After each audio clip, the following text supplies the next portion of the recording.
Neshama, le mot émet est généralement traduit par vérité. Mais de quelle vérité parle-t-on? De la vérité scientifique? De la vérité historique? De la vérité des faits par rapport aux mensonges? En quoi tout ceci peut-il être comparé à la vérité de la Torah?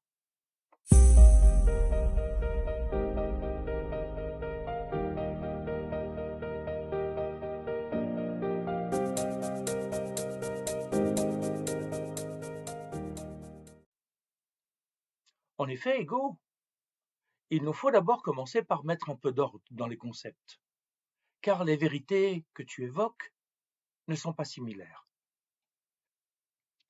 La vérité scientifique, que l'on considère souvent comme la vérité ultime, est en fait bien relative. Elle dépend du temps et des instruments de mesure qui sont à la portée des scientifiques, comme l'a démontré Gaston Bachelard. C'est pourquoi une théorie n'est vraie que tant qu'elle n'a pas été contredite par les faits. Comme l'explique Bachelard, le point de départ de la recherche, ce n'est pas le fait empirique considéré à part, mais le problème posé par le fait, la contradiction entre le fait découvert et les conceptions théoriques antérieures. Lorsque la théorie, considérée comme vraie, n'arrive pas à expliquer ce que l'on constate, on en construit une autre, qui sera tout aussi vraie que la précédente, de manière momentanée. Cette vérité est donc tout à fait relative. Et en est-il de même en histoire? En effet, de nouvelles découvertes de documents ou de preuves tangibles peuvent nous faire modifier le récit historique que l'on pensait fiable. Que dire de l'archéologie, qui tente de reconstituer des récits de vie à partir des fragments et qui s'interroge sur l'existence des patriarches dont il ne reste pas de traces tangibles en dehors du récit biblique? Comment de simples bergers auraient-ils pu laisser des traces spécifiques alors que leur message est spirituel? Si l'histoire, basée sur des faits, constitue une part de la vérité, comment considérer des reconstitutions bien postérieures aux événements qui se sont déroulés? Cette fois-ci, la vérité est bien parcellaire pour se présenter comme un absolu. Mais n'est-ce pas également l'objectif des juges d'établir la vérité? Tu as raison, Ego. C'est bien là un objectif. Et dans combien d'affaires est-il atteint? Lorsque le suspect se tait ou qu'il décède avant d'avoir pu donner sa version des faits, comment le système judiciaire pourrait-il aller au-delà de présomptions ou de convictions? On le voit, la vérité des hommes est bien souvent fuyante.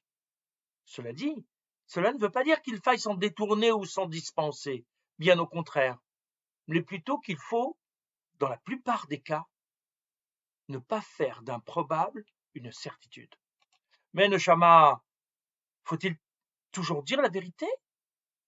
N'y a-t-il pas des cas où un petit mensonge est préférable à une vérité inutile ou trop dure à entendre? Oui, Ego. Face à la vérité, il convient de se demander avant de l'énoncer ce qu'elle va apporter à l'autre. Si le médecin doit dire au malade ce qu'il a, ce dernier garde sa liberté de ne pas l'entendre. La réalité est peut-être trop difficile à affronter, peut-être trop désespérante. On sait que face à une nouvelle très négative, l'individu passe par une phase de déni que l'on peut comprendre. Il faut aider cette personne à avancer dans les phases d'acceptation pour lui permettre de se reconstruire. Même si la vérité est ce qu'elle est, son vécu n'est pas forcément aussi dramatique qu'aux premiers instants. Un phénomène de résilience peut s'engager qui permettra à la personne concernée de se réinventer un avenir et peut-être une vie positive. Par ailleurs, nous devons être prudents avec ce que nous pensons être la vérité. Notre vision de la situation est-elle la seule et la meilleure? Ce n'est pas sûr. La Gemara dans Ketubot 17a nous rapporte une discussion entre les deux académies talmudiques de Shammai et de Hillel, qui s'interrogent sur la manière de danser et de chanter devant une mariée. Beth Shammai dit, on dit une mariée telle qu'elle est. Beth Hillel dit, on dit une mariée belle et gracieuse. Beth Shammai dit à Beth Hillel, Imaginons que la mariée soit boiteuse ou aveugle. Va-t-on dire une mariée belle et gracieuse? Et pourtant la Torah dit « Éloigne-toi d'une parole mensongère ». Beth Shammai ne peut envisager de s'éloigner de la vérité, et la mariée doit être décrite telle qu'elle est. Autrement, ce serait un mensonge. Beth Hillel, de son côté, se soucie de l'impact de la parole qui sera énoncée sur la mariée. Tout le monde sait que la mariée boite ou est non-voyante, si tel est le cas. Est-il vraiment nécessaire d'y insister et de le chanter par souci de la vérité? C'est pourquoi Beth Hillel choisit de se placer, non du point de vue de l'invité à la fête, mais de celui du marié lui-même. S'il a choisi cette personne pour l'épouser, malgré son imperfection physique, c'est parce que, pour lui, elle est vraiment belle et gracieuse. Et au moment de la fête, c'est sa vérité à lui qui compte, pas celle de l'observateur extérieur. Il y a donc plusieurs vérités, Neshama? Comment cela est-il possible? Au niveau humain, oui, c'est possible. Les points de vue peuvent être multiples, et chacun tient le sien pour l'entière vérité. À propos des deux mêmes académies talmudiques, la Gemara, dans Hérouvin 13b, nous rapporte l'enseignement suivant. Rabbi Abba a dit, pendant 3 ans, Beth Shammai et Beth Hillel ont eu une controverse. Les uns dirent, la règle de droit est comme nous. Les autres dirent, la règle de droit est comme nous. Une voix céleste sortit et proclama, les uns et les autres sont les paroles du Dieu vivant. Et la décision juridique est comme Beth Hillel. On aurait pu penser que c'est Beth Hillel qui seul est dans le vrai, puisque cette école emporte la décision qui fera office de règle pour tous. Or, la voix céleste ne dit pas que Beth Shammai a tort. Dans le monde dans lequel nous vivons, il nous faut suivre la décision de Hillel. Dans un monde différent, il nous faudrait suivre celle de l'école de Shammai. La vérité est dépendante de son domaine de définition. Là encore, il n'y a pas d'absolu. C'est pourquoi il faut se méfier des prétendants détenteurs d'un absolu. Ils sont dans l'erreur le plus souvent.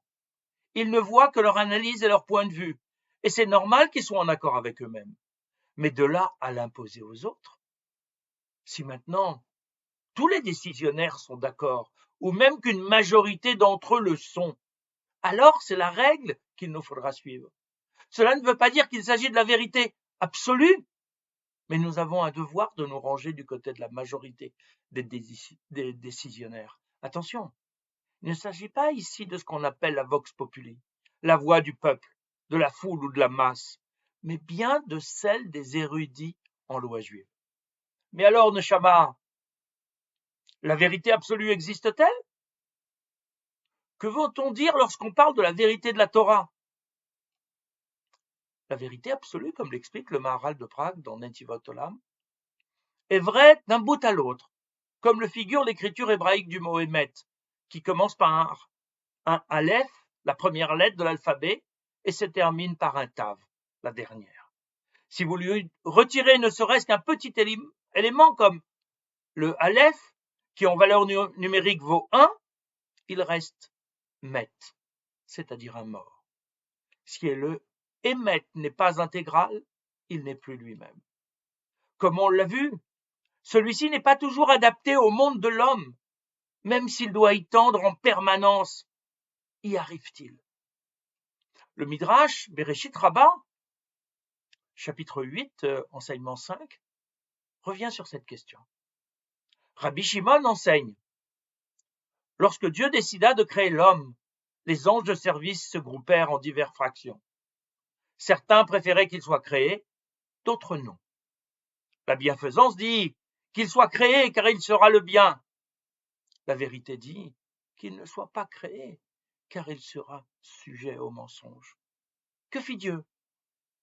Il saisit la vérité et la jeta à terre, comme il est écrit dans Daniel, la vérité poussera, montera de la terre. Du fait de sa nature composite, l'homme n'est pas d'emblée adapté au Hémet. C'est pourquoi, en la jetant à terre, Dieu la met à sa portée.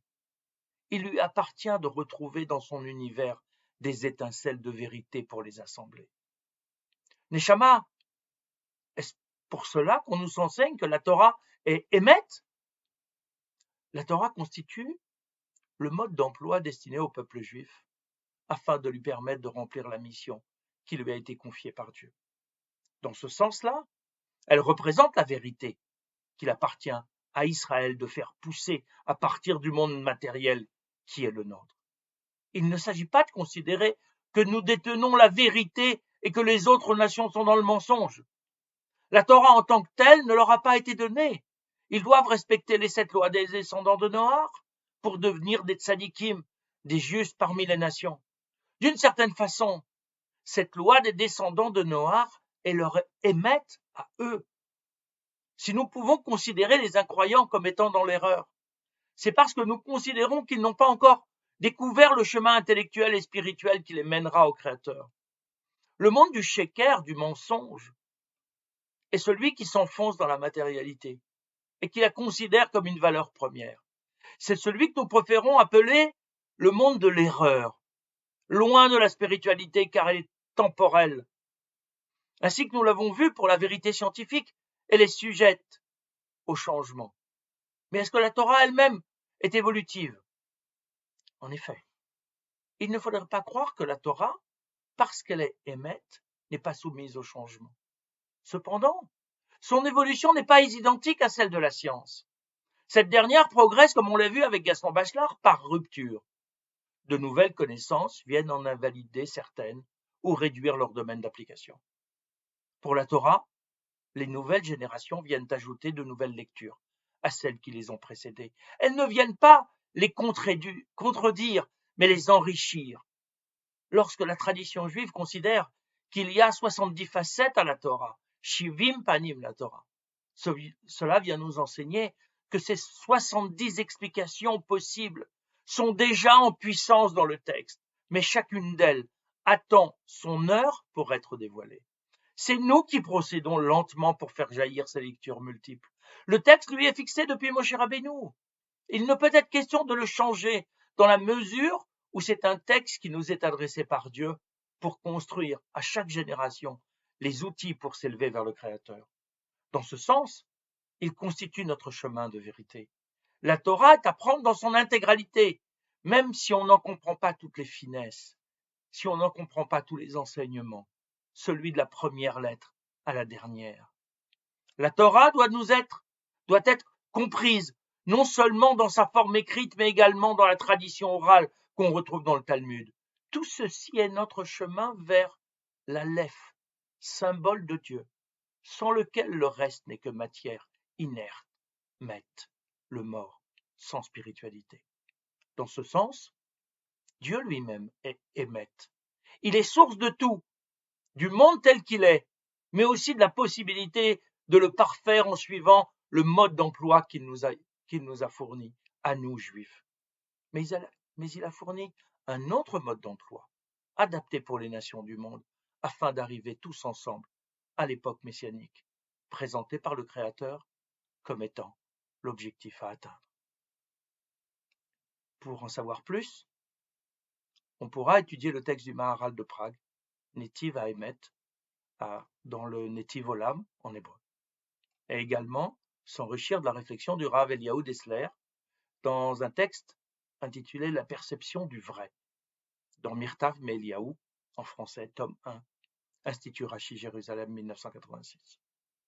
Enfin, pour ceux qui souhaitent retrouver cette source, Une science à l'âge de ses instruments de mesure. C'est dans la formation d'esprit scientifique de Gaston Bachelard, Librairie philosophique, Vrin, 1977.